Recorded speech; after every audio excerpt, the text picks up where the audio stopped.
let's talk about these last 10 championships and how that greatest team of all time, 96 Bulls, stack up against them.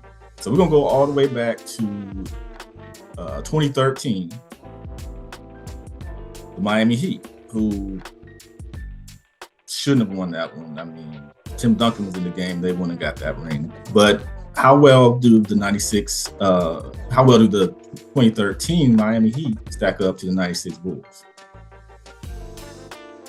So in terms of how they stack up, I mean, they stack up pretty well, but the kicker is age. And that 2013 Miami Heat team, LeBron was all world. He was probably the best he's ever been in most people's eyes. But Dwayne Wade's age was a factor that year. He was just getting little knick-knack injuries here and there. I think the physicality of a defender like Rodman would basically almost take Chris Bosh out of the game. If you want me to be completely honest, I just don't. When you have physical defenders on them, like a David West or, any other kind of like physical like defender who can get up in you when you're a perimeter-oriented player like Chris Bosh, I just think he would have had too much struggling. Like he would have struggled too much with a defender like Rodman. And when you got Pippen, obviously you can make the comparison. Like obviously a better version of Kawhi. That version that played against LeBron in that finals, and he slowed him down to a somewhat of degree, just to bother him enough. Yeah. Where he can go put his head down and go get a bucket every single possession type deal. And obviously, like I said, an older D Wade and a MJ that was cooking everything in his path. Nah, I mean, I'd have the Bulls in like 6. I think LeBron could get them 1 or 2, but Bulls in 6. Bulls in 5. 2014, we had the San Antonio Spurs, the beautiful basketball San Antonio Spurs. That I didn't mention them in the greatest teams, but I think they are drastically overlooked. That was one of the greatest teams I've ever watched. How do you think the Bulls and them would stack up? Same thing I said about Miami.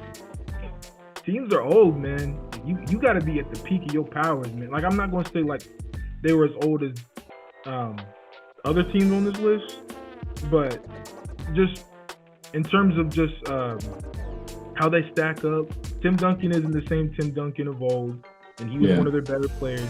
You got a young Kawhi Leonard, not like 2019 Kawhi, who was ready to take that mantle.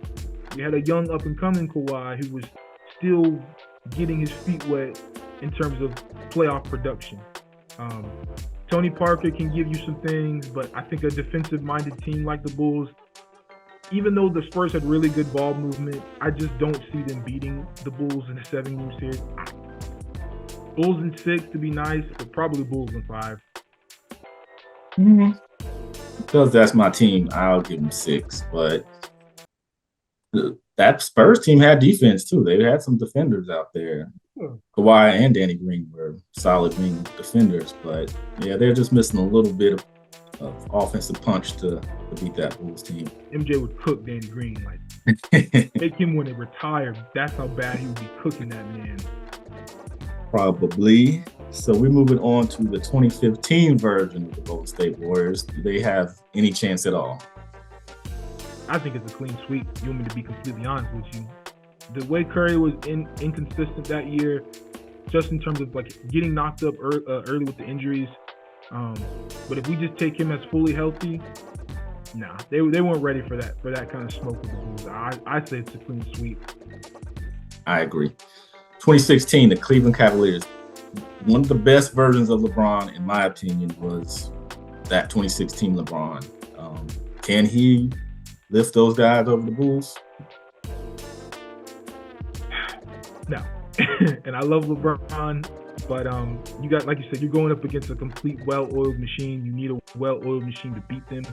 And if it was probably any of these other teams on this list, I would say the Cavs got a real shot of making that noise. But against the Bulls, they'll concede LeBron, they'll concede Kyrie, but everybody else, there's no other offense from those two. So, nah. I'd say Bulls in 5. Yeah, 5. Now, we kind of discussed 2017, 2018 Warriors, and I said 4-3 in favor of the Bulls. You said 4-3 in favor of the Warriors. 2019 Toronto Raptors. That would be a massacre. Let's just say that. They were losing to the Warriors with a hobbled KD and before Clay went down. I mean, they were giving them trouble. So yeah, I think it'd be a cool sweep for that series. That would be a bloodbath. Those bubble wrap ring LeBron brought home in 2020 for the 2020 Lakers do anything against the 96 Bulls? You know, I thought about this one.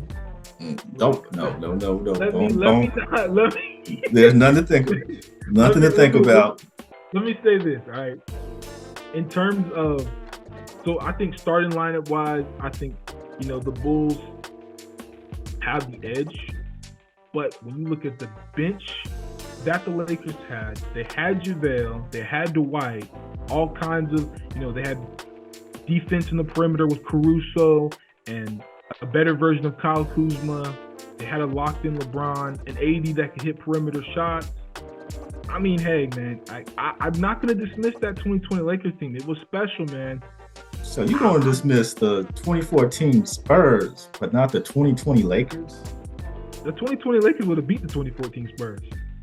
We moving on because whoa! For sure they would have. Are you? Anthony Davis? That he was a monster that year. Are you serious? He was in MVP discussion. They would not be the 2014. They didn't have the defense. Barbecue and Tim Duncan. Come on now, barbecue. Might have been barbecue and Tim Duncan, old Tim Duncan, but yeah, they moved the ball. They moved the ball so well. There was nothing that Lakers team could do. Come on. Anyway, we're gonna let's keep man. going. You know that. Let's keep going. 2020 Lakers team was going to be. They would get swept, but we're moving on to 2021 with the Milwaukee Bucks. The Giannis take down the Chicago Bulls. No, not at all. I think Giannis will pose a different kind of challenge for the Bulls because he's such a low or interior threat.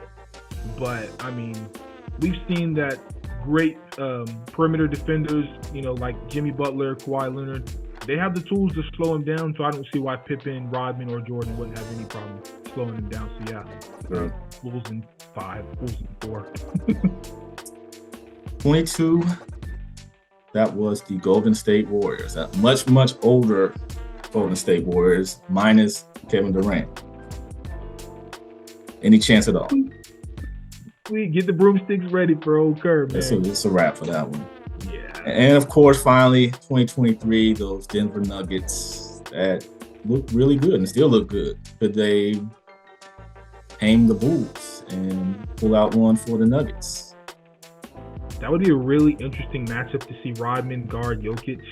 I think obviously he's still on the smaller side, but he's an antagonizing. And we've seen Draymond Green bother Jokic.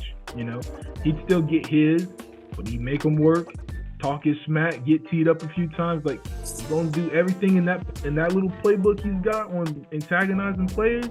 He's gonna pull every trick out. I don't know. We saw what Jokic did to one of the Morris twins. Not one of them. Look, I like Jokic, but hey, breaks on that one. Rodman is a different kind of animal, man, for real. But that's true. I just think talent perspective, they're just not better than the Bulls. They have obviously a huge mismatch. The Nuggets do in terms of their center position, but outside of that, you got Caldwell Pope on MJ. 50 minimum a game. Might average 50 for that series. Like that's a very bad matchup on the perimeter for them. And Bucks probably sweep. I could maybe give the Nuggets a game if I'm going to be nice, but not Bucks. Bulls sweep. Excuse me. I'm sorry. Bucks will sweep them this year too, but yeah. There you go, make it to the finals. Ooh. Okay, well, that's all we have. Play no defense, good and well, man. They're gonna get together. They're gonna get together for the postseason. Before the finals. Well, that's it for today's episode of the GoatCast podcast. Any parting words? Nah, I hope y'all have a great week.